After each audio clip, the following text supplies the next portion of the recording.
চলে আসছে। একামতে দিন কি? একামতে দিন অর্থ হচ্ছে দিন, সিনের দিন, দিন হচ্ছে ঈমান, ইসলাম, ইহসান। আমি বলছি না, আল্লাহ রসুল বলছে, আল্লাহ রসুল বলছে ঈমান, ইসলাম, ইহসান প্রতিষ্ঠার নাম হচ্ছে একামতে দিন। ঈমান, ইসলাম, ইহসান, এই তিনটা যে ব্যক্তি প্রতিষ্ঠা করতে পারবে সে একামত দিন করতে পেরেছে। প্রমাণ কি? হাদিস জিবরিল, জাআকুম জিবরিল, জাআকুম ইউআল্লিমুকুম দীনাকুম, আতাকুম হাদা জিবরিল আতাকুম ইউআল্লিমুকুম দীনাকুম। এই হচ্ছে জিবরিল, তিনি এসেছেন তোমাদেরকে আল্লাহর দিন শিক্ষা দিতে। দিন বুঝছেন এবারে কোনটা? দিন হচ্ছে ঈমান, ইসলাম, ইহসান। সেই ঈমান হচ্ছে আরকানুল ঈমান, প্রথম শুরু। আরকানুল ঈমানগুলো আগে জানতে হবে। ইসলামের 5টি রোকনকে প্রতিষ্ঠা করতে হবে এবং ইহসান প্রতিষ্ঠা করতে হবে ইবাদতের মধ্যে। এর বাইরে অতিরিক্ত যেগুলো আছে, হালাল হারাম, রাস্তা, সমাজ, এগুলো অতিরিক্ত এরপরে আসবে। সমাজ যদি সুযোগ পাই এটা করবো, না পাইলে এই জন্য আল্লাহ আমাকে পাকড়াও করবেন না। এই জন্য বহু নবী আছে শুধু ঈমান প্রতিষ্ঠা করে চলে গেছেন, একজন ঈমান আনছে। কোনো কোনো নবী আছে একজনও ঈমান আনে নেই, তারও আল্লাহ পাকড়াও করবেন না, কারণ তার যতটুকু ক্ষমতা ছিল অতটুকু সে করেছে। কিন্তু ঈমানের দাবি সে কেউ দূরে থাকে নাই। কিন্তু কোনো নবী রাষ্ট্র প্রতিষ্ঠা করে নাই। একামত তো শুধু রাষ্ট্র যেন না হয়, রাষ্ট্র, হ্যাঁ রাষ্ট্র অবশ্যই একামতের একটা অংশ, কিন্তু এটা ওই রকম না যেটা ঈমানের দাবির মতো নয়, ঈমান এবং ইসলাম এবং ইহসানের মতো নয়।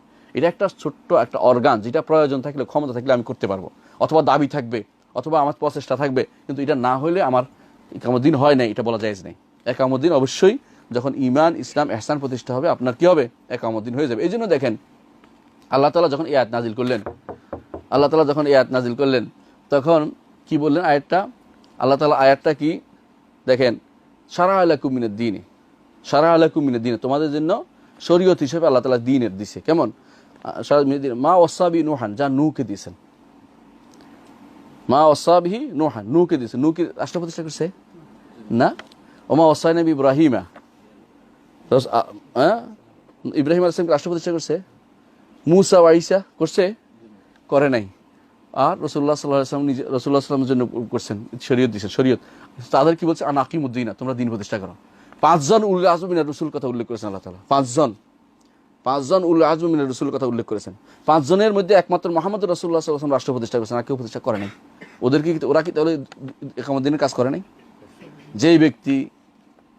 যেই ব্যক্তি দিনের ঈমান, ইসলাম, ইহসান প্রতিষ্ঠা করেছে এবং অন্যান্য কাজের জন্য প্রচেষ্টা চালিয়েছে, সেই একামত দিনের কাজ করেছে, আলহামদুলিল্লাহ।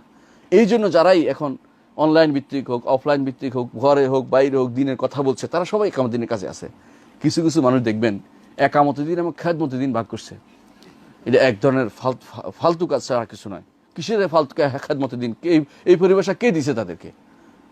এর চেয়ে মানে জাহিলি মূর্খতা বা মূঢ়তা আর কিছু নেই। কিসের খেদমতে দিন? এটা কিসের খেদমতে দিন? যেই ব্যক্তি হাদিস পড়াচ্ছেন সারাটা জীবন, যে ব্যক্তি দর্শ দিয়েছেন সারাটা জীবন, তাফসিরের দর্শ দিয়েছেন, যে ব্যক্তি সারাটা জীবন মানুষদেরকে কোরআন শিক্ষা দিয়েছেন, যে ব্যক্তি সারাটা জীবন মানুষদেরকে ঈমান আকীদার কথা বলেছেন, সেই ব্যক্তি বলে খেদমতে দিন করতেছে।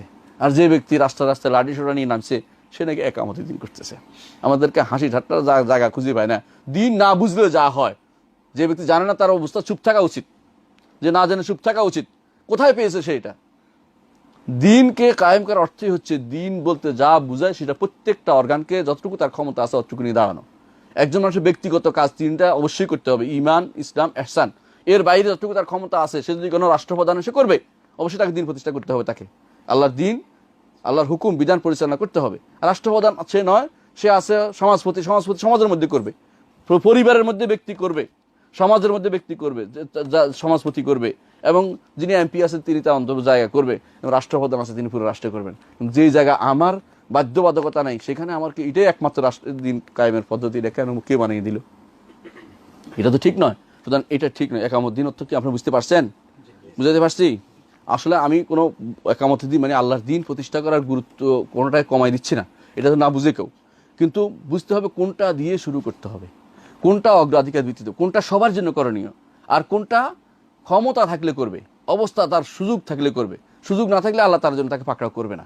আমার এই দায়িত্ব নাই, আল্লাহ আমাকে তো জোর করে দিবে কি জন্য? জোর করে দায়িত্ব করার ক্ষমতা নেই। আমি চেষ্টা করব, আমি বলবো, আমার বলা পর্যন্ত শেষ, আমার এর বাইরে আর কিছু নেই।